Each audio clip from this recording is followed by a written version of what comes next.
Shri Sangameshwar education society, Sangameshwar college स्वायत्त सोलापूर, मराठी विभाग या ठिकाणी साहित्य आणि आपले जीवन या व्याख्यानाचे आयोजन करण्यात आलेले आहे। या कार्यक्रमासाठी मराठी साहित्य विश्वातील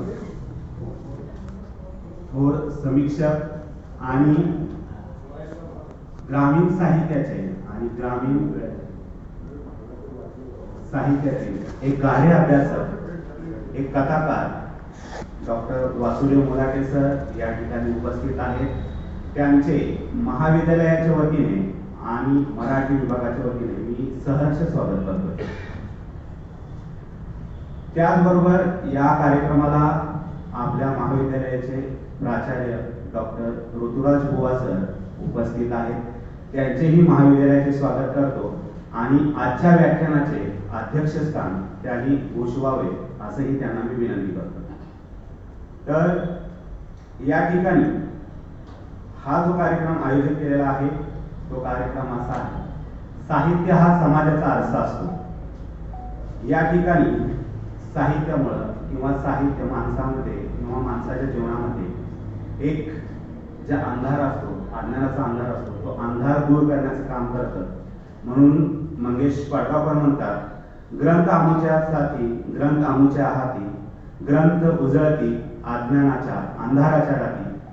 अशा या कार्यक्रमाचे प्रास्ताविक करण्यासाठी मी आपल्या कार्यक्रमाचे आपल्या महाविद्यालयाचे उपप्राचार्य आणि मराठी विभाग प्रमुख पुजारी सर यांना विनंती करतो, पाहुण्यांचं स्वागत आणि परिचय करून द्यावा आणि प्रास्ताविक करा।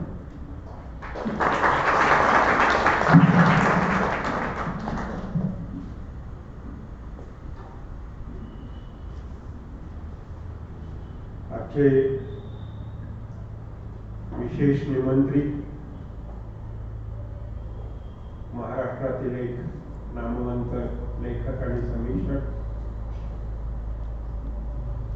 डॉक्टर वासुदेव मुलाटे सर, महाविद्यालयाचे प्राचार्य डॉक्टर ऋतुराज बुवा, मराठी विभागातील प्राध्यापक डॉक्टर सारीपुत्र सुपेरे, डॉक्टर सतीश, प्राध्यापक सतीश हेगडे, डॉक्टर संगप्रकाश दुधे, डॉक्टर अण्णासाहेब साखरे, प्राध्यापक संतोष पवार, बल्लाळ मॅडम, प्राध्यापिका आणि त्याबरोबरच उपस्थित असलेले आपण सर्व विद्यार्थी। आज मराठी वाङ्मय मंडळाच्या वतीनं दुसऱ्या सत्रातला हा पहिला कार्यक्रम आपण घेतो आहोत आणि मला आनंद वाटतो की या कार्यक्रमासाठी डॉक्टर वासुदेव मुलाटे आज आपल्या महाविद्यालयात उपस्थित आहे। संगमेश्वर महाविद्यालयाला किती मोठी परंपरा आहे हे नव्यानं सांगायची गरज नाही, कारण सगळ्या विद्यार्थ्यांना ते माहीत आहे आणि डॉक्टर मुलाटे सरांना देखील त्याची कल्पना आहे। महाराष्ट्रातलं हे एक नामवंत कॉलेज आहे आणि त्याला सुदीर्घ अशी परंपरा आहे। जवळपास या महाविद्यालयाचं वय आता 73 आहे। 2 वर्षानंतर अमृत महोत्सव हे महाविद्यालय साजरा करते। या महाविद्यालयानं केवळ महाविद्यालयातल्या 4 भिंतीच्या माध्यमातून शिक्षण देण्याचं काम केलं नाही, तर त्याच्याबरोबरच महाराष्ट्रातल्या अतिशय गुणी, ज्ञानसंपन्न अशा वेगवेगळ्या क्षेत्रातल्या लोकांना या भिवंडीमध्ये पाचारण करून विद्यार्थ्यांशी त्यांचा संवाद घडवलेला आहे। त्यांचे विचार ऐकण्याची संधी या महाविद्यालयानं विद्यार्थ्यांना दिलेली आहे। ही परंपरा त्याची खूप मोठी आहे।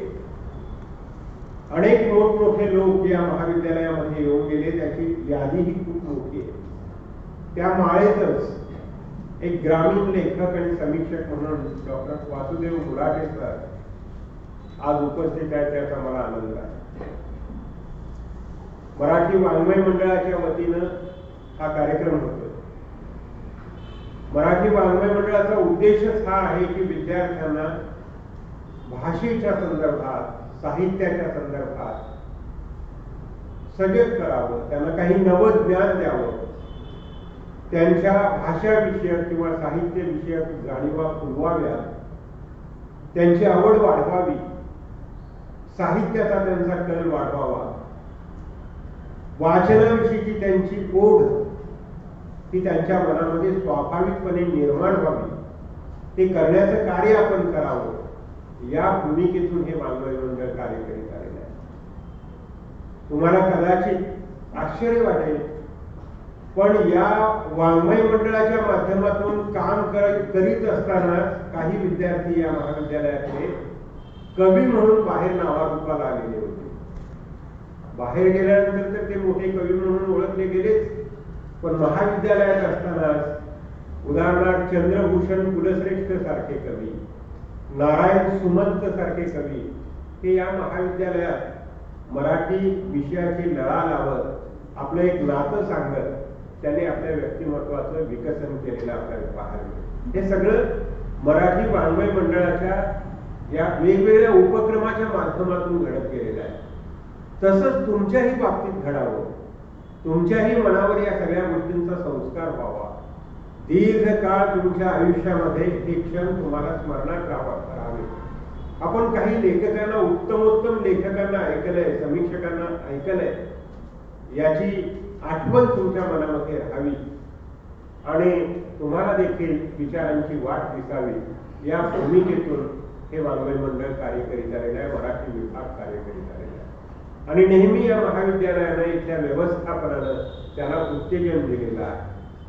आज डॉक्टर वासुदेव मुलाटे सर इथं आले, त्यांचा परिचय देखील मला तुम्हाला थोडासा करून द्यायचा आहे. खरं तर त्यांच्या व्याख्यानातून तुम्हाला तो परिचय होणार आहेच, पण हे अतिशय हरहुन्नरी आणि श्रमाची पूजा बांधून मोठं झालेलं व्यक्तिमत्व आहे. बऱ्याच वेळेस आपल्याला वाटतं आपण खेड्यातून आलो, झोपडीतून आलो, काट्याकुट्यांची वाट पुरवत आपण निघालो आहोत. आपलं कसं होणार, आपण जीवनात काय यश मिळवणार, असे अनेक प्रश्न आपल्या मनामध्ये असतात.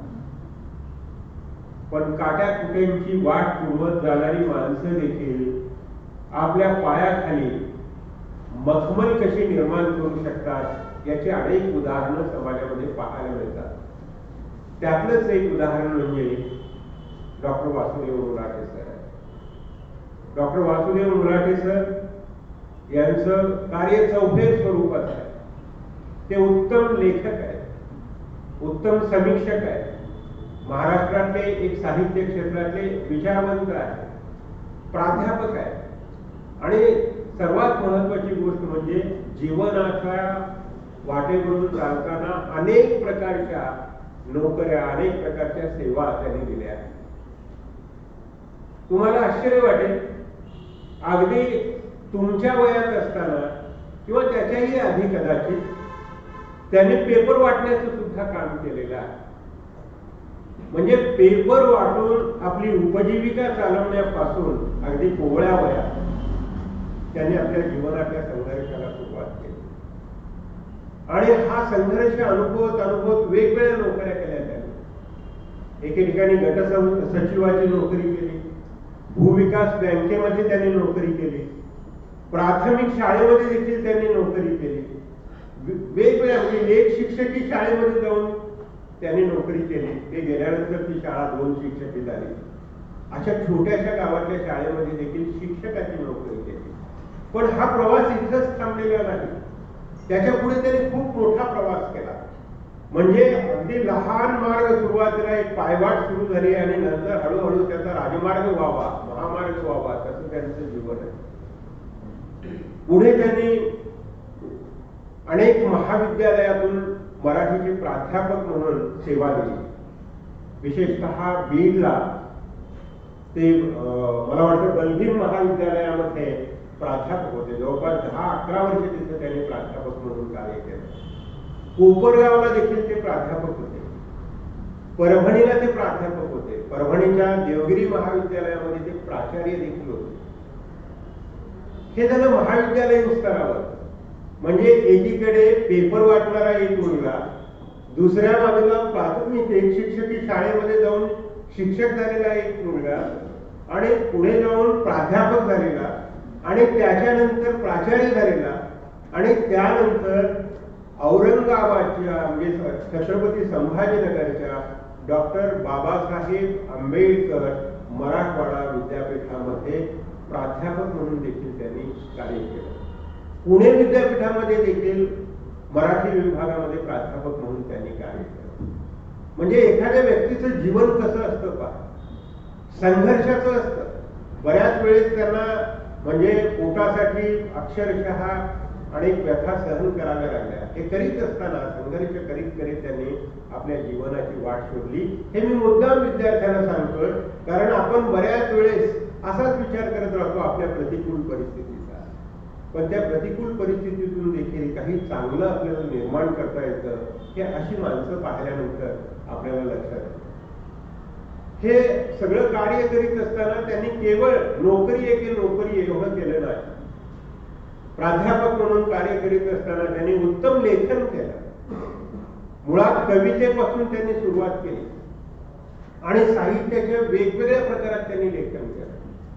कविता असेल, कथा असेल, कादंबरी असेल, एकांकिका असेल, समीक्षा असेल, संपादनं असतील, या सगळ्या प्रकारामध्ये त्यांनी विपुल लेखन केलेलं. मी असं म्हणेन त्यांची लेखणी बहुप्रसव आहे. भरपूर जन्माला घालणारी अशी त्यांची लेखणी आहे. 46 पुस्तकं त्यांच्या नावावर आहेत. आणि केवळ ही पुस्तकांची संख्या नाहीये, उत्तम असे समीक्षा ग्रंथ आहेत त्याच्यामध्ये. जवळपास 18 समीक्षा ग्रंथ आहेत. मराठी कथा स्वरूप आणि विकास नावाचा एक समीक्षा ग्रंथ त्यांचा आहे. मला आठवतं मी ज्यावेळेस नुकताच BSc झालो होतो त्यावेळेस ते पुस्तक नव्यानं आलं होतं, आणि त्यावेळेस मराठी कथा स्वरूप आणि विकास हा समीक्षा ग्रंथ मी वाचला होता. अतिशय छान असा त्यांच्या तो PhDचा प्रबंधाचाच ग्रंथ झालेला आहे. त्याच्यानंतर त्यांचे विषवृक्षाच्या मुळ्या नावाचं एक पुस्तक आलं, कादंबरी आहे. त्यांनी सहकार क्षेत्रामध्ये जो अनुभव घेतलेला होता, ग्रामीण भागातला जो अनुभव घेतलेला होता, तो सगळा त्या कादंबरीच्या माध्यमातून त्यांनी मांडला. समाजातलं भ्रष्ट असं जीवन, अवतीभोवतीचं दारिद्र्य आणि त्यातून या सामान्य जनाचं होणारं शोषण, याचं अतिशय सुरेख चित्रण, म्हणजे ज्याला आपण विदारक किंवा प्रत्येकारी अशा स्वरूपाचं चित्रण म्हणून ते त्यांनी त्या कादंबरीमध्ये केलेलं आहे. तर असं कादंबरी लेखन त्यांनी केलं, कथा लेखन केलं. व्यथाफूल नावाचा कथासंग्रह आहे त्यांचा, काळोख वेणं नावाचा कथासंग्रह आहे, अंधार रंग नावाचा कथासंग्रह आहे. असे जवळपास 4 कथासंग्रह आणि निवडक कथांचा एक संग्रह त्यांच्या नावावर जमा आहे. मला वाटतं त्यांची एखादी दुसरी कथा अभ्यासक्रमामध्ये देखील विद्यार्थ्यांनी अभ्यास केला असेल. तर असे हे लेखक आहेत. एकांकिका देखील त्यांनी एक लिहिलेली आहे, हार्ट क्रॅकर नावाची एक एकांकिका त्यांच्या नावावर. व्यक्तिचित्रणात्मक लेखन देखील त्यांनी केलेलं आहे. वाटेवरच्या सावल्या आणि भावलेली माणसं ही 2 पुस्तकं त्यांची प्रकाशित आहेत. आणि त्याबरोबरच त्यांचे गौरव ग्रंथ देखील अनेक प्रकाशित झालेले आहेत. जवळपास 3 ते 4 ग्रंथ त्यांच्याविषयी, त्यांच्या गौरववर असे निर्माण झालेले आहेत. सामाजिक परिवर्तन आणि साहित्य नावाचा हा एक अत्यंत महत्वाचा गौरव ग्रंथ त्यांचा पद्मगंधा प्रकाशनानं, जो ही प्रकाशन संस्था महाराष्ट्राची एक नावाजलेली प्रकाशन संस्था आहे, त्या प्रकाशन संस्थेनं तो प्रकाशित केलेला आहे. असं वेगळं कार्य, संपन्न कार्य त्यांच्या नावावर आहे. आणि हे करीत असताना महाराष्ट्रातल्या अनेक साहित्यविषयक संस्थांचं कार्य देखील त्यांनी केलं. ग्रामीण साहित्याच्या चळवळीचं कार्य त्यांनी केलंय. ग्रामीण साहित्याची चळवळ ही सर्वदूर पोचावी आणि त्याला एक वैचारिक अधिष्ठान प्राप्त व्हावं यासाठी आनंद यादव, रारंग बोराडे ही सगळी मंडळी, नागनाथ कोतापले असतील, ही सगळी मंडळी झटत होती आणि त्यामध्ये वासुदेव मुलाटे यांचं नाव देखील महत्वाचं. त्यांनी ग्रामीण जीवन आणि दलित जीवन या दोन्ही जीवनाच्या संदर्भात आपल्या ग्रंथांमधून सातत्यानं विचारदर्शन घडवले. 6 दलित आत्मकथने हे पुस्तक मला आठवतं. ज्यावेळेस मी एम.ए. ला असताना अगदी नुकताच मराठीकडे वळलो होतो त्यावेळेस ते पुस्तक मी वाचलं होतं. 6 दलित आत्मकथनांची समीक्षा त्यांनी उत्तम पद्धतीने त्यात केलेली होती. असं वेगवेगळं कार्य त्यांनी केलेलं आहे.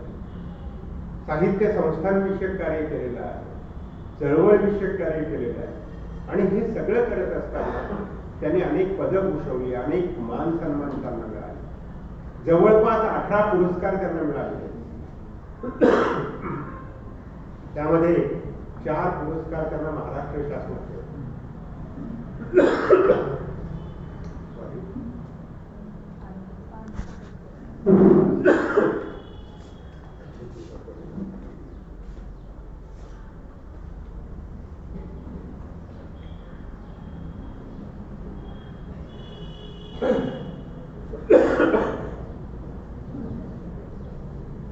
चार पुरस्कार त्यांना महाराष्ट्र शासनाचे मिळाले. मला विशेषत्वाने हे सांगायचं आहे, त्यातला एक पुरस्कार 1,00,000 आणि तो ठाकोळलेल्या वाटा नावाच्या त्यांच्या आत्मकथनाला मिळाला. आत्मकथनपर लेखनाला असं विपुल लेखन करणारे उत्तम वक्ते असलेले एक प्राध्यापक आज इथं आपण आमंत्रित केलं. त्यांना मी त्यांचं मनापासून स्वागत करतो, आपल्या सगळ्यांचं देखील स्वागत करतो. आणि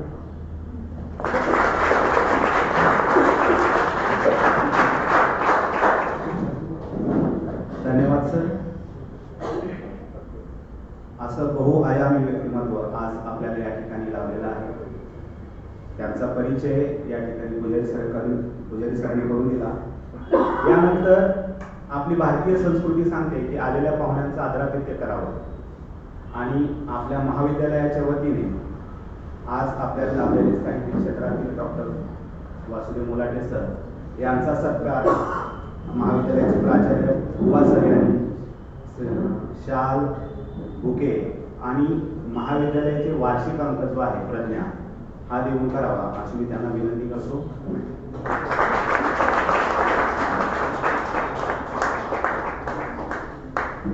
धन्यवाद सर. यानंतर आजच्या कार्यक्रमाचे अध्यक्ष महाविद्यालयाचे प्राचार्य डॉक्टर बुवा सर यांचा सत्कार मराठी विभाग प्रमुख उपप्राचार्य डॉक्टर सुहास पुजारी सर यांनी करावा असं मी त्यांना विनंती करतो.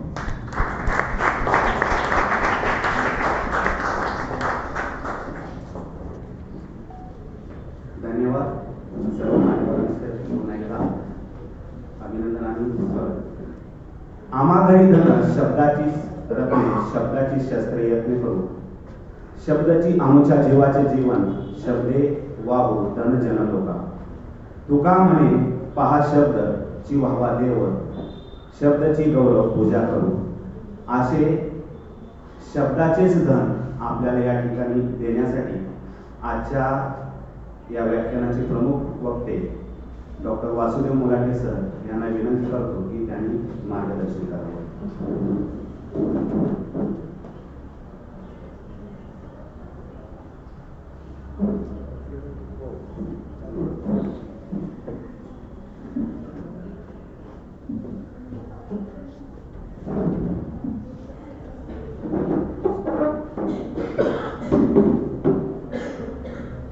या महाविद्यालयाचे प्राचार्य डॉक्टर ऋतुराज बुवा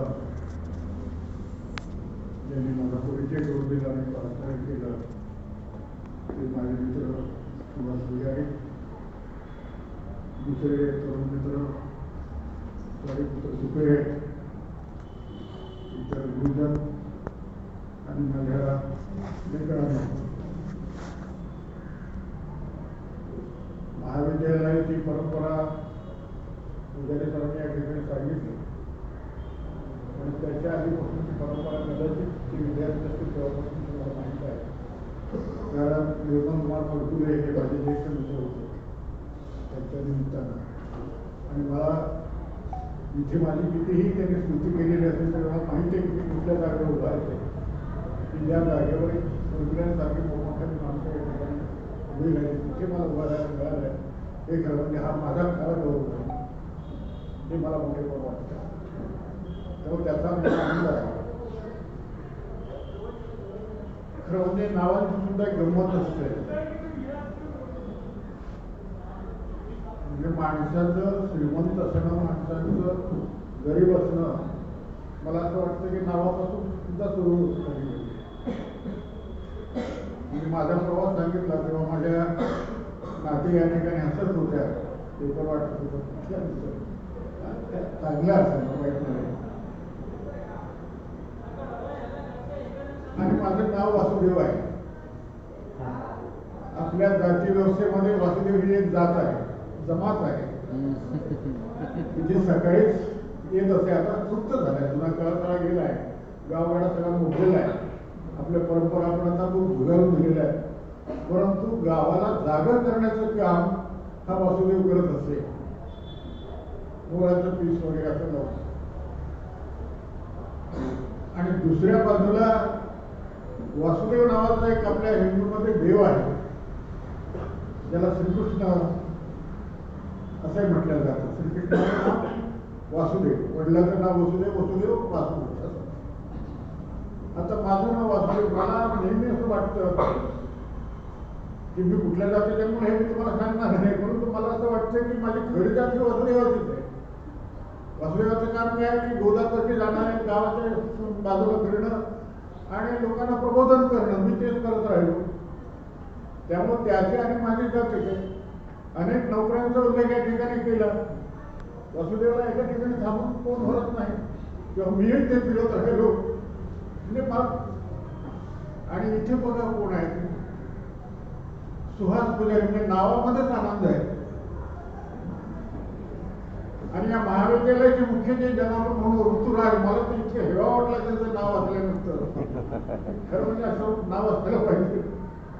आणि सारीपुत्र तुपे माहीतच नाही एवढं तर भाग्य आणखी भाग्यवान असलेले मला नाव माहीत नाही. तर ही सुद्धा एक भाग्याची घेवा बाब आहे असं मला वाटतं. मी या ठिकाणी महाराष्ट्राचं कोणी नामवंत वगैरे आहे म्हणून या ठिकाणी मी आलेलो नाही. खरं या लोकांचा मी मित्र आहे आणि आपल्या मित्रांना आपल्या विद्यार्थ्यांच्या समोर उभं करावं असं त्यांना वाटलं या भावनेनं मी आलेलो आहे. जेवढी माझी स्तुती केली किंवा जेवढं काही सांगितलं तेवढं मी खरोखर असतो तर मला फार आनंद वाटला असता. परंतु असं नसावं असं मला खात्रीनं वाटतं. जो काही आहे ते उभा आहे. खरं म्हणजे मी कसं आहे ते फक्त तुमच्या ज्या आजी आहेत तिकडे औरंगाबादला म्हणजे आजचं छत्रपती संभाजीनगर त्यांना विचारलं पाहिजे की आमचे आजोबा कसे आहेत किंवा ज्यांना आम्ही सर म्हणतो ते सर कसे त्या सांगतील. तोंडातून शब्द निघत नाही. काय बोलतात ते कळत नाही. काय शिकवत असतील त्यांनाच माहिती. हे त्यांचं मत आहे. असा माणूस तुमच्या समोर उभा आहे. आता त्यातली खरी गंमत काय आहे की तिचा आवाज एवढा मोठा आहे की मी आपला दबून जातो. म्हणजे तिनं नुसतं हाय हो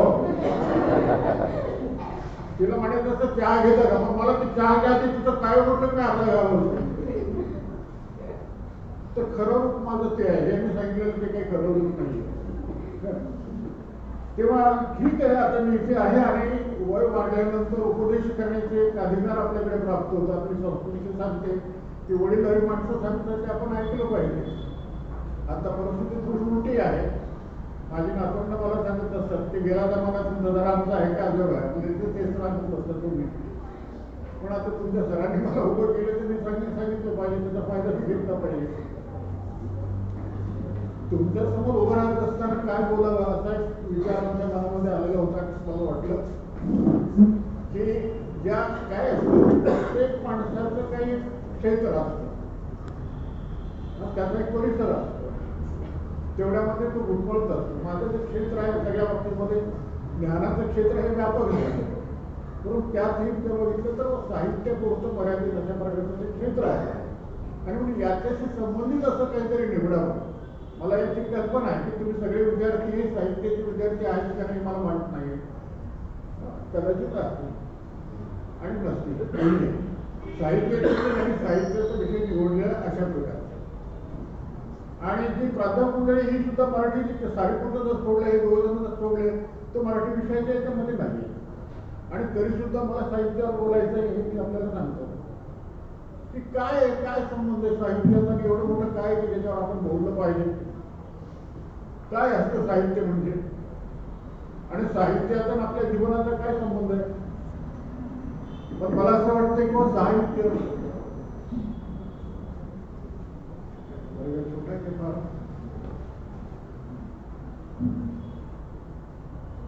साहित्य आणि आपलं जीवन या अनुषंगाने मी थोडंसं बोलणार आहे. म्हणजे प्रास्ताविकामध्ये सांगितलं असतं की साहित्य ही जीवनाचा आरसा असतो, समाजाचा आरसा असतो शब्द वापरला आणि समाज हा माणसांमधूनच तयार होतो. प्रत्येक माणसं एक छोटा छोटा माणूस जेव्हा एकत्र येतो तेव्हा त्याचा समाज होतो ना. म्हणजे आपण साहेब शिकत असताना किंवा आपण विचार करत असताना आपण साहित्याचा अभ्यास करत असू किंवा नसो पण त्याचा आपला संबंध आहे हे आपण लक्षात घेतलं पाहिजे. बऱ्याचदा असं वाटतं की मला काय त्याच्याशी काय संबंध आहे, पण असं नाही आहे की तुम्ही कोणत्याही ज्ञानशाखेचे असा किंवा नसा, अगदी अशिक्षित जरी असला तरी त्याचा संबंध हा साहित्याशी आहे. किंवा मातृभूमी तशी नव्हे, आता माझ्यासाठी जरा हिरवट म्हातारीच्या भानगडी जात नाही, पण पूर्वीची म्हातारी उठल्यावर सकाळी गोपाळा वगैरे म्हणतात, उठी उठी गोपाळा. त्याला माहित नाही की उठी उठी गोपाळा काय आहे. भोपाळी आहे, काव्याचा एक प्रकार आहे हे त्याला माहित नसतं, पण तो उत्स्फूर्तपणे तो म्हणत असतो या अर्थाने कुठलं तरी. म्हणजे त्याला साहित्य म्हणजे काय हे माहिती नाहीये, परंतु तो साहित्याचा वापर होतोय. आपण शाळेमध्ये जायला लागतो नेमकं बालपणी शाळेमध्ये, तेव्हा माझ्या काळामध्ये फुलपाखरू नावाची कविता होती. मी धरून आता येईन असं प्रकारची ओळखलेली. म्हणजे आपण थोडंसं त्या वयामध्ये किशोर वयामध्ये चाललेलो होतो आपण आणि अशा वेळेला आपल्या तोंडी येत आहे. आपल्याला माहित नसते ही कविता आहे, हे साहित्याचं काही प्रकार आहे का काय, पण त्याचा रिदमच्या चिंता आहे ही आपल्याला आकर्षित करते आणि आपण ते गुणगुणायला जातो. म्हणजे त्या काळामध्ये आता मला माहित आता थोडा बदल झाला. थोडस वय मोठं होतं, काही काही गोष्टी नव्यान आपल्याला दिसायला लागलेल्या असतात, बरं वाटायला लागलेलं असतं काही गोष्टी पाहिल्यानंतर. आणि मग कुठेतरी काहीतरी आपल्याला वेगळं काहीतरी जीवनाचं आकलन व्हायला लागलेलं असतं. आपण युवा अवस्थेमध्ये म्हणजे तारुण्याच्या सीमेवर आपण पोहोचू लागलेलो असतो आणि आपल्याला काहीतरी बघितल्यानंतर, वाचल्यानंतर, पाहिल्यानंतर की काहीतरी कुठेतरी एक नवा शोध आपल्याला लागलेला असतो आणि मग आपण त्या अनुषंगाने काहीतरी गुणगुणायला लागतो. आपण गाणं म्हणत असू, आपण एखादं पुस्तक वाचत असू, आपण नाटक पाहत असू, आपण सिनेमे पाहत असू, अलीकडे आपण रील्स पाहतो, मालिका पाहतो वेगवेगळ्या प्रकारच्या टीव्हीवर, नाही का. ह्या सगळ्यांचा साहित्याचा काही संबंध आहे की नाही आहे. काय असतं साहित्य. साहित्य शेवटी असतं काय साहित्य. साहित्य दुसरं काहीच नसतं. ती काही आकाशातून पडणारी गोष्ट नाहीये की वरून पडते पाऊस येतो तसा की पडलाय बाबा साहित्य आणि मग झाले साहित्य, असं नाहीये. साहित्य ही आकाशातून पडणारी गोष्ट नाहीये. आपण साहित्य जगत असतो, आपल्या जगण्यातून ते निर्माण झालेलं असतं. म्हणजे आपण बघा, आता बघा मी उदाहरण तुम्हाला दिलं तसं की आपण नाटक बघतो, नाटकात काय असतं, काहीतरी गोष्ट असते ना. समजा एखादं प्रेमविषयक नाटक असेल तर प्रेमाची भानगड असते त्याच्यामध्ये, किंवा आणखी कुठली ना कुठली तरी एक गोष्ट, कुठल्या ना कुठल्या कथानक केला असतं, काही घटना असतात, काही प्रसंग असते, कुठून आलेले असतात लेखकांनी. कुठे भेटलेली असतात ती माणसं त्याला, कुठे बघितलेलं असतं त्या गिरीने? तर समाजामध्ये ज्या घटना घडतात, समाजात जी माणसं वावरतात, ज्या रीतीभाती समाजामध्ये असतात, ह्या सगळ्यांचं दर्शन त्या लेखकानं त्या नाटकामध्ये केलेलं असतं. नाटकात कुणाचा प्रसंग येतात, कोण कुठून आला, समाजामध्ये कोण होतो ना, समाजात माणसं अपराध करतात ना, लेखक ते टिपणार की नाही त्यांना? म्हणजे जे ज्या गोष्टी समाजामध्ये घडत आहेत, जीवनात ज्या ज्या गोष्टी घडत आहेत, त्याला टिपण्याचं काम हा लेखक, ज्याला साहित्यिक असं आपण म्हणतो, साहित्य निर्माण करणारा. साहित्यिक म्हणजे काय की जो साहित्य निर्माण करतो, निर्मिती करतो, मांडतो तो. म्हणजे साहित्यामध्ये आपल्या जीवनाचं चित्रण हे येत असतं, ज्याला आपण साहित्य म्हणतो. आणि हे साहित्याचं चित्र आपण काय म्हणतो, तेव्हा मी म्हणालो की ज्ञानाच्या कक्षा ओलांडून त्याचा संबंध येतो. आता इथे आपण कॉमर्सला आहे, आपण सायन्सला, कुठल्या याच्यामध्ये असतात, परंतु सुरुवातीला तुम्ही जे काही वाचन करता ते कशाचं करता, तुम्ही भाषेतच करता शेवटी. आणि भाषा म्हटलं की साहित्याचा संबंध आला. आणि साहित्य तिथे पोहोचतं की जिथे भाषा सुद्धा बंद होते, अशा ठिकाणी सुद्धा साहित्य पोहोचतं. आता तुम्ही माझ्यासमोर जी मुलं दिसत आहेत, म्हणजे या गुरुजनांनी नाही केलं तरी चालेल, की मग मी आपल्याला असं म्हणालो की कुठेतरी आपल्याला काहीतरी नवीन जाणवायला लागलेलं असतं, जगाचं एक नवदर्शन आपल्याला घडायला लागलेलं असतं. म्हणजे माणूस वयात येत असतो. वयात येणे हा एक शब्द आहे मोठ्या माणसाने. म्हणजे हळूहळू आपली वाटचाल ही वेगळ्या दिशेनं चाललेली असते. अशा काळामध्ये कुठेतरी आपली एक नजर होते. माझ्या काळातले सिनेमे, त्या काळामध्ये सलमान खान वगैरे काही नव्हतं, पण बाकीची जी काही नटी होती तिथं त्या काळातल्या गाणी वगैरे सुद्धा वेगळी असायची. तर एक छान गाणं माझ्या त्या वयात होतं, त्या वयाचं ते वर्णन करते, आंखों में असं ते गाणं होतं. डोळ्यानं पाहिलं आणि मला सगळं काही मिळालं, असं त्याचं ते. तर ही जी काही परिभाषा आहे, ही जी परिभाषा आहे, या ठिकाणी शब्द थांबलेले असतात. म्हणजे बिन शब्दांची सुद्धा एक भाषा असते. शब्द नसतात पण भाषा असते. आणि भाषा हे एकमेकांच्या संपर्काचं माध्यम असतं. आपण व्यक्त होतो तेव्हा भाषेचा जन्म आहे.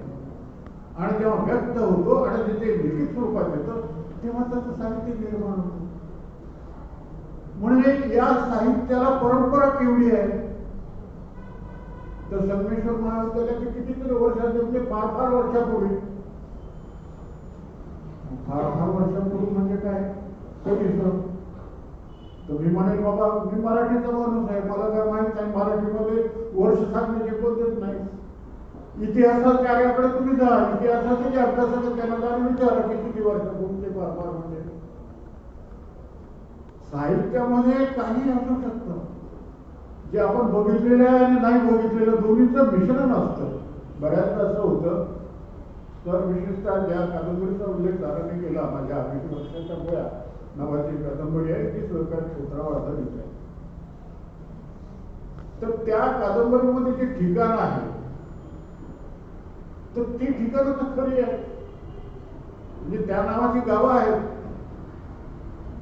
तर ते वाचल्यानंतर मला अभ्यास करणारे लोक सुद्धा, किंबहुना माझे सहकारी सुद्धा मला विचारत होते की हे गाव कुठे आहे, त्याचं तिथलं तुमचा अनुभव काय आहे. तर मला ते सांगावं लागत असेल की बाबा तुला जे वाटतं की ते गाव नाही आहे. पु ल देशपांडेंना एक जणांनी असं विचारलं की सर मला तुमचा जो नारायण आहे त्याचं जे व्यक्ती आणि वल्ली नावाचं जे पुस्तक आहे त्या संदर्भामध्ये एक व्यक्तिचित्र त्याच्यामध्ये आहे. मग वाटेवरल्या चावल्या माझ्या व्यक्तिचित्र उल्लेख केला किंवा भावलेली माणसं माझं, पण तुला हा मोठाच माणूस होता. किंवा माझ्यासारख्या रसिकांना त्यांना विचारलं की बा तुमच्या पुस्तकातला तो जो नारायण नावाचा जो माणूस आहे त्याला मला भेटायचं आहे, जरा त्याचा ऍड्रेस मला द्या. हा. तर पुढं हसले म्हणाले. ते म्हणाले आता नारायणला भेटायला कुठं जायची गरज नाही, भेटेल तुम्हाला. अहो असं कसं काय बोलतात? नाही म्हणाले केवढा चांगला माणूस होता. तर ते म्हणाले नारायणचा पत्ता हा निश्चित नाही सांगता येणार, तो तुमच्या गावाचा आहे, कदाचित आणखी कुठल्या कुठल्या गावामध्ये तो असेल. ते म्हणाला असं काय बोलताय तुम्ही? नसेल सांगायचं तर नका सांगू, वागण्या कशाला बोलताय? तेव्हा असा जेव्हा प्रश्न विचारला जातो तेव्हा लेखकाला फार अडचणी दिसून येतात. ते म्हणाले असं नाही, नारायण नावाचा कोणी माणूस असेलच असं नाही, पण नारायणाची जी वृत्ती आहे ती सांगितलेलं काम ऐकणं, शब्दांचा विश्वास ठेवणं, माणसाचं प्रेम करणं, मग त्याच्या उपयोगी पडणं, अशी माणसं तुमच्या गावात आहेत की नाही सांगा. त्या सगळ्यांची नावं नारायण आहेत. तेव्हा लेखक जेव्हा लिहित असतो त्याच्यात जीवनाचं दर्शन असतंच, जीवनाचं दर्शन असतं. ते अमुक एक असंच नाही, तर त्याचं जे निरसन असतं वेगवेगळ्या प्रकारचं, त्या सगळ्याचं एक संमिश्र अशा प्रकारचं काय असतं. त्याच्यातून कुठेतरी ज्याला आपण कविता म्हणूया, त्याला कथा म्हणूया, मग कादंबरी म्हणूया, ते त्याला लिहावंसं वाटतं ज्या भाषेमध्ये, त्या भाषेत कधी नाटकाच्या स्वरूपामध्ये तो मांडेल, पण तो त्या सगळ्याचं सार करून तो मांडत असतो. आणि हे सगळं मांडत असताना अमुक एक साहित्यिकांचं फक्त काम असं नाही. मला सांगा, आता अलीकडे टीव्ही आला, आपण टीव्ही बघतो किंवा चित्रपट बघतो, पण पूर्वीच्या काळामध्ये ही माध्यमं नव्हती. किंवा पुस्तकाच्या पर्याय नव्हतं. म्हणजे पुस्तक काय फक्त त्या भाषेचा अभ्यास करणारी माणसं वाचतात असं नाही, तर विरंगुळा म्हणून तरी, मनोरंजन म्हणून तरी, वेगवेगळ्या कारणानं, म्हणजे तेवढ्यासाठी वाचतात असं नाही.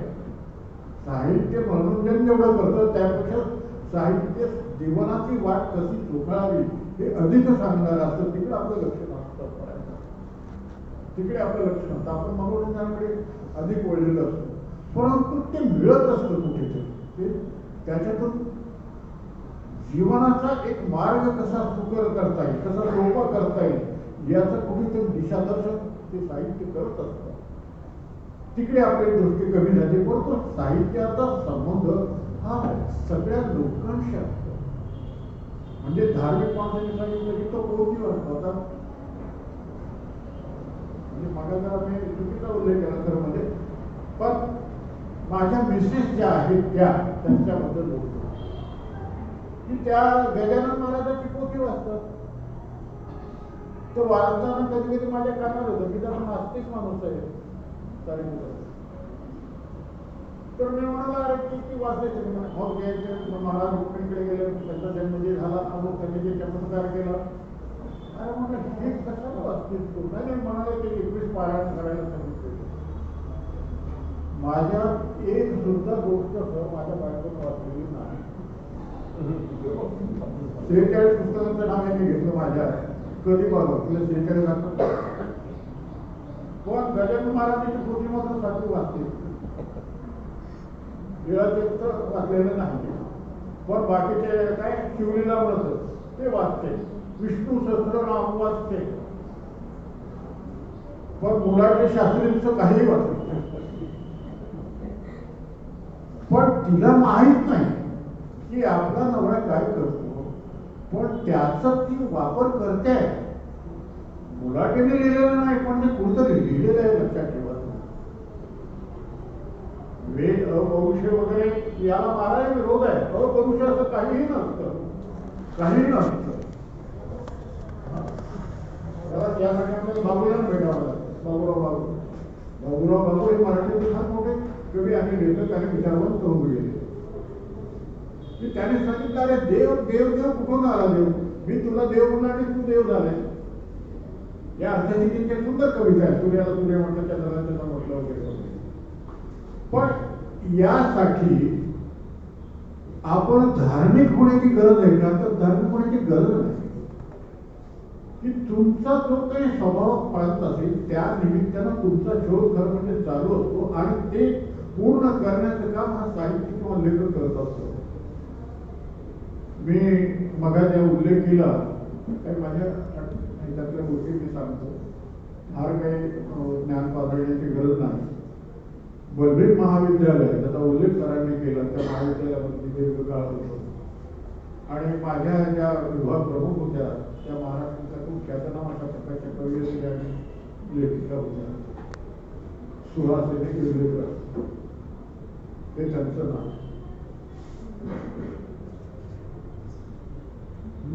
मला माहीत नाही, पण माझ्यावर प्रचंड विद्यार्थी प्रेम भोगलेला आहे. विद्यार्थी प्रेम करत असत आणि गॅदरिंगचा जो प्रकार आहे त्याच्यामध्ये बहुतेक हे काम माझ्याकडे असायचं. तेव्हा ते नाटक मी निवडत असे आणि एक निवडिका योग महोत्सव वगैरे सादर करायचं असते, त्याला काही टाइम लिमिट पात्रांचं वगैरे असतं, तर मी ते बसवली. आपण जिथे काम करत असतो तिथं आपले मित्र असतात आणि शत्रू पण असतात. काही क्वचित प्रसंगी जे स्पर्धक असतात आपले ते आपले असूया करत असतात कुठेतरी असतात. कुठेतरी माझ्या हितचिंतकांनी बाईंना सांगितलं की म्हणाले, मॅडम आता काय कसं सांगावं तुम्हाला काही कळलं ना, काय झालं? अहो तुमचे ते सहकारी काय करायले बघा ना जरा मुलाटे. अहो ती पोरं या नाटक तिथे बसवले असता, आम्ही परत सहज ते रिहर्सल पाहायला गेलो, सगळं तुमचं ते त्याच्यामध्ये काय नाही. ते नाही काय आपली हे गेली नाही का ते निघून त्यांच्याबरोबर ते प्रेम विवाह निघून गेले म्हणजे आपल्याला भाषा सुद्धा पण छान असते. प्रेम करणं म्हणजे भानगड. काळानुसार आणि माणसांच्या प्रवृत्तीनुसार साहित्याची भाषा ही बदलत असते. तर पळून गेली आहे या नावाचीच ती एकांकिका होती आणि यांच्यामुळे ते प्रकार घडलेलं. खरं म्हणजे जेव्हा मी कॉलेजला आलो तेव्हा मला हे काय माहीत नव्हतं त्यांच्या जीवनाचा प्रसंग. व त्यांच्या मुलीला प्रेम विवाह केला, पळून गेली वगैरे म्हणजे काय. पण ते कुठेतरी त्यांना सांगितलं या भाषेमध्ये थोडं हितचिंतक असल्यामुळं त्यांचा आणि माझा वेगवेगळ्या अर्थाने त्यांचा हितचिंतक माझा पण हितचिंतक. आणि बाई रडायला लागल्या. महाराष्ट्रातल्या ख्यातून म्हणजे तुम्ही सांगायला की त्यांचं टिंगल नाही करायचं. मी फक्त काय घडलं ते सांगते, अज्ञानापोटी काय घडलं. अरे मी किती सुंदर सुंदर बोलायला मला ऐका ना, हे फार गरज आहे. लव्ह मॅटर काही साधी गोष्ट नाही. आणि मी इथे समजून ठेवतो की कुणाला जर गरज पडली तर माझ्याकडे या, एक पैसाही घेणार नाही, बिलकुल लाईन दाखवून देणार आहोत. त्यांना कोणीतरी सांगितलं या पद्धतीने किंवा तुमच्या मुलीसंबंधी कॉलेजमध्ये आपल्या हे त्यांनी नाटक बसवलेलं हे काही बरोबर नाही. बाई रडायला लागली आणि बाईने दुसरं मागचा पुढचा विचार केला. त्या सर्व प्राचार्य गेल्या की म्हणाले, मग काय चाललेलं हे काय नाही, तो माणूस आलाय काय, माझ्या घरचं काय करतं आणि पोरांचं समोर काय तो माणूस ती घडलेली घटना. प्राचार्याने मला बोलावलं, म्हणाले मुलं काय गॅदरिंगसाठी काय सांगितलं बाबा असं करू नका. अहो त्या तुमच्या सिनियर आहे, तुमच्यापेक्षा वयानं मोठ्या आहे, त्यांची ख्याती मोठी आहे आणि असं खाजगी तुला ते करू नये त्याच्याबद्दल नाही म्हणाले तुम्ही काय बदलू देणार. मला माहित नाही सर काय नाही, असं नाही तुम्ही खोटं बोलताय. मी म्हटलं नाही सर. नाही म्हणाले असं तर त्याच्यामध्ये आहे म्हणाले. मी म्हटलं एक त्यांच्या जीवनात काय घडलं हे मला माहिती नाही आणि घडलं असेल तर मला त्याची काही कल्पना नाही. हे म्हणाले बघा सर ते होते मॅथमॅटिक्स. मग तुमचं मी मान्य करू शकतो, तुम्ही मॅथमॅटिक्स द्या, तुम्ही पुस्तक वाचता का नाही मला माहिती नाही, तुम्ही सिनेमे पाहता का नाही मला माहीत नाही, तुम्ही नाटक वाचता पाहता का नाही माहीत नाहीये. पण मला असं कधीतरी तुम्ही बघितलं असेल सिनेमा, कधीतरी एखादी कादंबरी वाचली असेल, कधीतरी एखादं नाटक तुम्ही वाचलं असेल, तुम्हाला कधी असं जाणवलं नाही करतं की जरा आपल्यासारखंच आहे असा पुस्तक माझ्या जीवनामध्ये घडलं असं नाही वाटतं का? हो वाटतं म्हणाल. हे जे नाटक आहे आणि ते नाटक कोणी लिहिलेलं होतं ते दिलीप प्रभावळकर ते आजच्या प्रख्यात नाटक. कधी काही दिलीप प्रभावळकर हे सुद्धा आपल्या जगत क्षेत्रामध्ये होते आणि त्या काळात 1972 मध्ये त्यांनी लिहिलेलं होतं नाटक आणि मी हे बसवलं होतं काही तर मला ते मुंबईला दिलीप प्रभावळकर त्यांनी लिहिलेलं नाटक आहे, त्याच्यात मी काही पण बदल केलेला नाही. आणि म्हटलं आता मॅडमचं मराठीच्या बाजूला साहित्य क्षेत्र मी काय करणार म्हटलं. म्हणजे काय होतं की साहित्य म्हणजे हा जीवनाचा अर्थ आहे, ही खरी गोष्ट आहे. परंतु जीवनाचा अर्थ असा की ते जसं आहे तसंच नसतं. म्हणजे कसं माहितीये का की मी जेव्हा आता काय झालेलं आहे, ही पिढी फार गेली ना पुढे. माझ्या काळामध्ये देवानंद नावाचा एक नट होता. जसं तुझं आता शाहरुख खान वगैरे वगैरे पुणे आहे, अक्षय कुमार पुणे, सलमानचं बघत नाव होतं. सगळी नावावली सरांना काही वाट नाही. तर मी जे त्याच्यावेळी कॉलेजमध्ये जायचे त्याची तयारी करायचो, त्याला तरुणच होतो त्यावेळी. तुम्ही आयुष्यात पुन्हा पुन्हा ते केस पडण्याचे, पुन्हा पुन्हा या बाजून बघायचं. आणि मी मनाशी म्हणायचो तसा काही अजून माझा मी दिसत नाही, अजून थोडाफार देवाला सारखं दिसतोच आहे. म्हणजे मला माझ्या आयुष्यामध्ये मी देवानंद असं मला वाटायचं. पण माझी बायको म्हणायची काय खप्पडचे. आता ते खरं अर्थ मला काय सांगायला, तू देवानंद सारखं दिसतो, माझी बायको ती खप्पड सारखं दिसतात, एखाद्या खलनायकासारखं वाटतात, ते फडतूस खलनायकासारखं. मग हे खरं तर ते खरं. तर दोन्ही गोष्टी खऱ्या आहेत, दोन्ही गोष्टी खऱ्या आहेत. बघा मी तुम्हाला सुंदर गोष्ट सांगतो. वेरूळच्या लेण्या माहिती आहेत का तुम्हाला? जगप्रसिद्ध असलेल्यापैकी त्या. मी जेव्हा लहान होतो, शालेय वयामध्ये होतो, तेव्हा ट्रेनमध्ये सहलीमध्ये वेरूळ बघायला गेलो. आणि अचानक ठरवलं, अरे बापरे दगडावर केवढं कोरलेलं आहे, अरे बापरे दगडावर केवढं कोरलेलं आहे, आणि काय काय जास्त मजा म्हणून. त्यानंतर मी तरुण झालो, लग्न झालं. मग बायकोला, नवीन बायकोला घेऊन फिरायला जायला पाहिजे. तिला म्हटलं चल आपण वेगवेगळ्या बघायला जाऊया. आणि त्यावेळी जेव्हा मी बघायला लागलो त्या सगळ्या त्या ठिकाणच्या मूर्त्या आणि तेव्हा मला ते वेगळं जाणवायला लागलं, काय काय त्याच्यामध्ये कोरलेलं आहे ते. म्हणजे सौंदर्याची सगळी लक्षणं मला त्याच्यात दिसू लागली, जाणवू लागली, जी लहानपणी मला जाणवलेली होती. पुढे मुलं झाली मला. माझ्या लहान मुलाला घेऊन म्हणालो चल आपण वेगवेगळ्या जाऊया. आणि गेलो तिथे एक किंवा 2 लेणी मी बघितली असती. त्याच्यानंतर म्हणाल मी आपल्या इथं बसतो बेटा, तू बघून येतो 16 लेणी आहेत.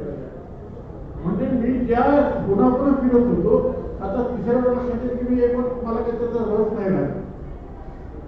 म्हणजे एकच वस्तू. वेरूळच्या लेण्या बदलल्या का? बदलल्या नाही. वेरूळच्या लेण्या जशा तशाच आहे, पण माझ्या वयाबरोबर प्रत्येक वेळी मला ते वेगळं दिसायला लागलं. दुसरं उदाहरण तुम्हाला सांगतो की घरातली स्त्री गृहिणी जी असते त्या यजमानाची बायको असते, आणि त्या यजमानाला असं वाटते की माझी बायको अमुक नटीसाठी दिसावी किंवा तशी दिसते किंवा तसं तू राहावं असं त्याला वाटतं. त्याला झालेलं जे मूल असतं, त्यानं कुठेतरी आईवरची कविता ऐकलेली असते, तर त्या आईची कल्पना तो करत असतो. प्रेम स्वरूप आई वाचून सिंधुबाई वगैरे वगैरे सारखी जातात. जुन्या काळातली कविता, माझ्या काळात. म्हणजे मुलं एकच स्त्री बदलली आहे का, तर नवऱ्याला वाटतं ती सुंदर दिसावी, सुंदर राहावी, आणि याला आई आपली आवडते, आईच्या कुशीत जाणं त्याला आवडतं त्याला. आता तिची सासू असते, त्या सासूला मात्र ती खास्त वाटते, ती खास्त असते. म्हणजे ह्याला ती बायको सुंदर वाटते, ह्याला आई प्रेमळ वाटते, आणि तिला मात्र ती खास्त असते. बाई एकच आहे, पण प्रत्येकाला वाटणं वेगवेगळे आहे.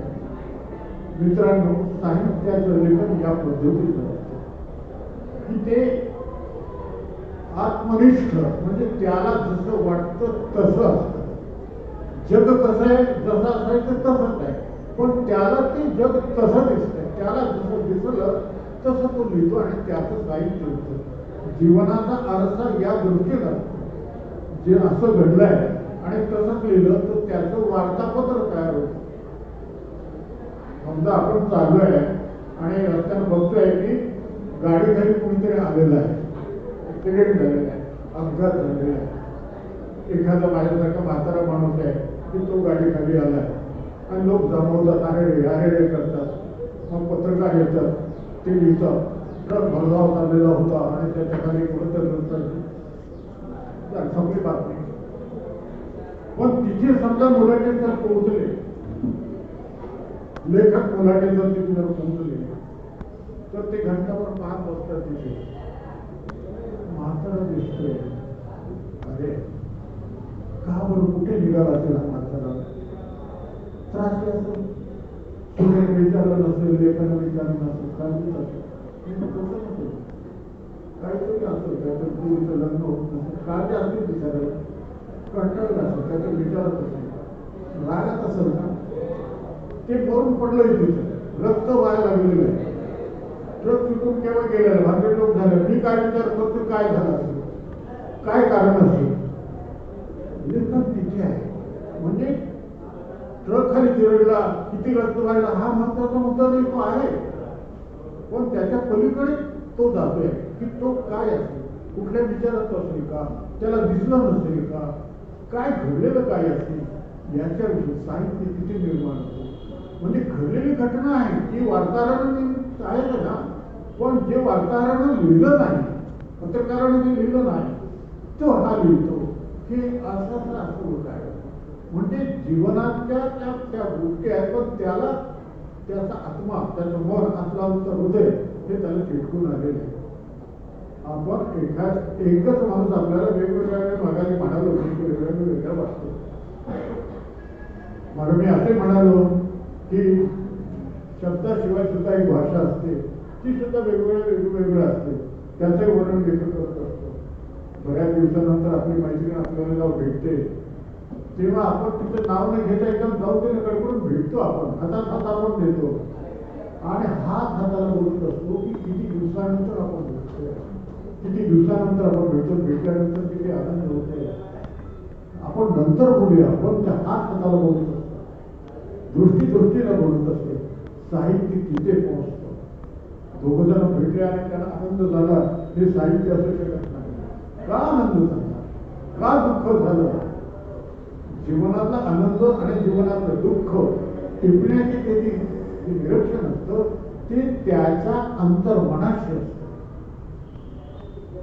अंतर्मनाशी म्हणजे काय माहिती का, की आपण बऱ्याचदा दोन बाजून विचार करत असतो. आत्ता तुम्ही माझं ऐकताय, आत्ता ऐकताय, आणि तुमचं दुसरं पण एक घरी घोटाळते की आईनं काय म्हणून गेलं असेल, काय मला ते आवडते ते केलं असेल, करूनच केलं असेल, पण असतं. म्हणजे एकीकडे हे मन आहे की मुलाचे बोलताय ते आपण ऐकतो, आणि दुसरं मन आहे की ते घरी आहे. ते दुसरं जे मन असतं ते आतला आवाज असतो, अंतर्मन असं त्याला आपण म्हणतो. तेव्हा लेखक तिथे पोहोचतो, त्या हृदयाच्या, त्याच्या मनाच्या ज्या काही हालचाली होतात त्याच्याकडे त्याचा फोकस असतो, त्याचं चिंतन चालू असतं. साहित्य ही गोष्ट जीवनाला साकारणारी, जीवनाला जिवंत करणारी अशा प्रकारची गोष्ट असते.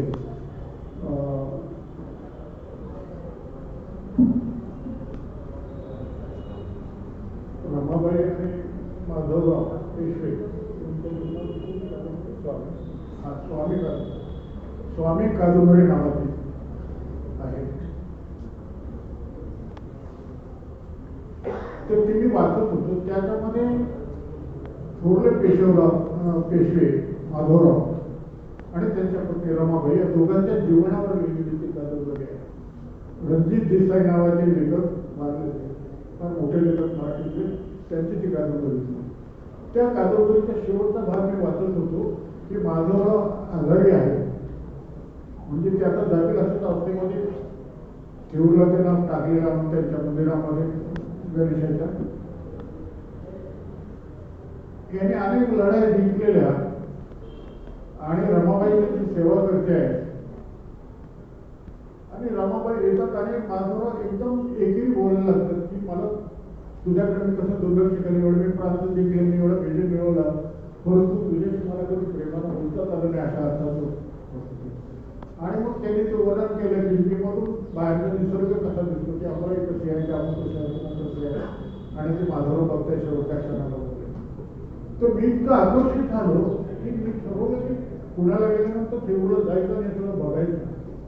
त्याप्रमाणे मी गेलो त्या मंदिरात पोहोचलो मिसळ जिथे ते माझ्यावर उभे राहिले असतील तिथे मी गेलो पाहिजे तर काही नाही. इंद्रायणी कोणी ठरवून शेवाळ साचलेलं होतं, बेशरमी बाजूला आलेली होती आणि ती रमाबाईची जिथे समाधी आहे त्याच्यावर कावळे सगळे शिशू सगळं करत होते. त्या बायका होत्या तिथे तर सगळ्या साड्या गडावर घातलेलं होतं. म्हणजे रणजित देसाईने जे जे लिहिलेलं होतं ते काहीही तिथे नव्हतं. माधवराव झाले की नाही झाले, रमाबाई झाले की नाही झाले, इंद्रायणी होती की नाही होती, ती जागा आहे की नाही आहे. पण रणजित देसाईला दिसलेली जागा वेगळी आहे. रणजित देसाईला दिसलेले माधवराव आणि रमाबाई ती वेगळी आहे. किंवा लेखक जीवन लिहित असतो, त्याच्या अवतीभोवतीच तो लिहित असतो, त्याचा स्वतःच ते यूज करत असतो, परंतु ते त्याचं स्वतःच असं असतं ते असतं आणि नसतं या सगळ्या. पण जीवनाला टाळून साहित्याची निर्मिती करतात.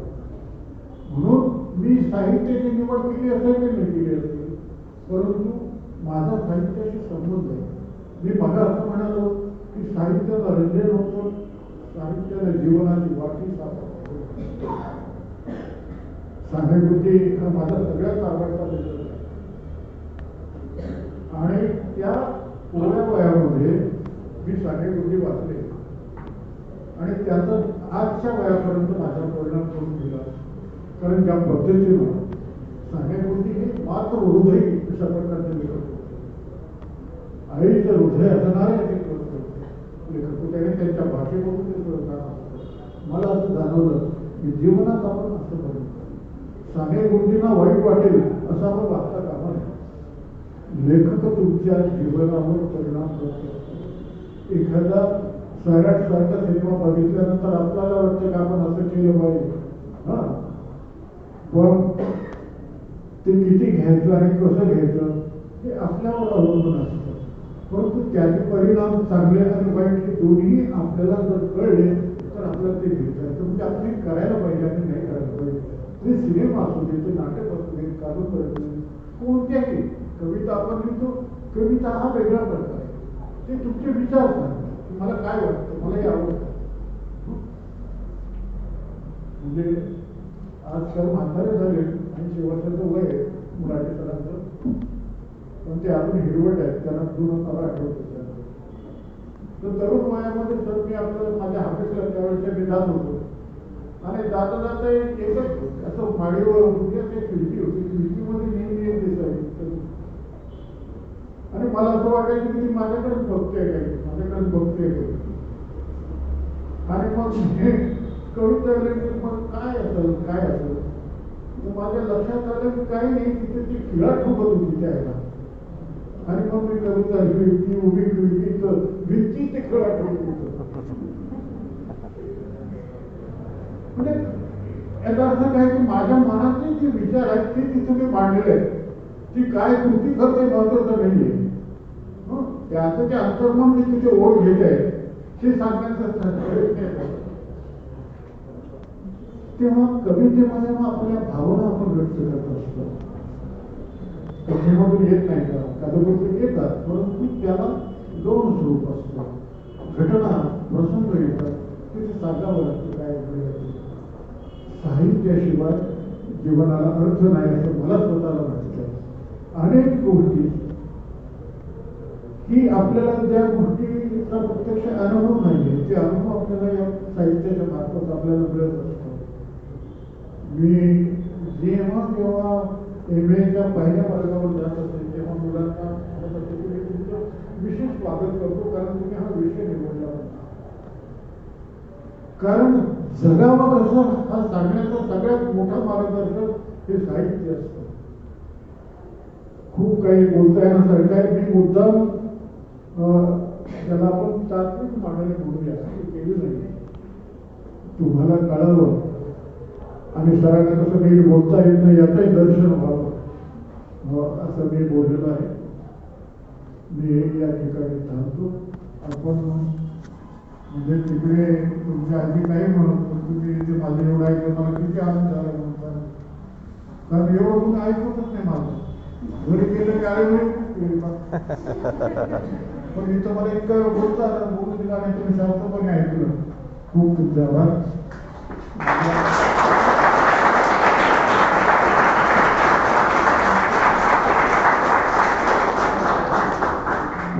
विश्वास वगैरे आणि आपण सगळ्यांना सगळे दोन चार वाक्यात तर मी जेव्हा तुला सूत्र झालं म्हणजे इथं म्हणून उभं राहण्यामध्ये मला या ठिकाणी संधी दिली त्यांचे खूप मी आभार मानतो. हा वार्षिक हे हा संवाद हे माझं वक्तव्य आपल्या सर्वांचे हृदयबंद हो एवढंच मी या ठिकाणी म्हणताना सांगतो.